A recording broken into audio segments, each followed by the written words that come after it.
ప్రభాస్ రాజు ఉప్పలపాటి చెన్నైలో జన్మించి హైదరాబాదులో పెరిగాడు. చాలా నిశ్శబ్దమైన వ్యక్తి, మాట్లాడాటానికి ఇష్టపడడు. కాని అతనిలో ఒక మంట ఉండేది. ఏదో ఒకరోజు పెద్దవాడవుతాను అనే నమ్మకం. 2006 ఈశ్వర్ సినిమాతో తెలుగు సినిమా ప్రపంచంలోకి అడుగుపెట్టాడు. ఆ సినిమా పెద్దగా నడవలేదు. చాలామంది అనుకున్నారు, ఇతను పోతాడు, ఇంకెవరో వస్తారు. కాని ప్రభాస్ ఆగలేదు. ఓర్పుతో కష్టపడి ఒక్కో సినిమా ద్వారా ఎదిగాడు. వర్షం, ఛత్రపతి, డార్లింగ్, మిస్టర్ పర్ఫెక్ట్, ప్రతి సినిమాలో కొత్త ప్రభాస్ కనిపించాడు. తరువాత వచ్చింది బాహుబలి.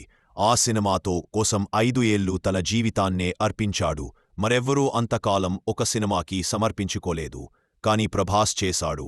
సినిమా విడుదలైనప్పుడు ప్రపంచం అతన్ని గుర్తించింది. తెలుగు హీరో నుంచి భారతీయ సూపర్ స్టార్గా ఎదిగాడు. ఇప్పటికీ అతను అలాగే ఉంటాడు, మృదువుగా, వినయంగా, ఎప్పుడూ నేలమీద.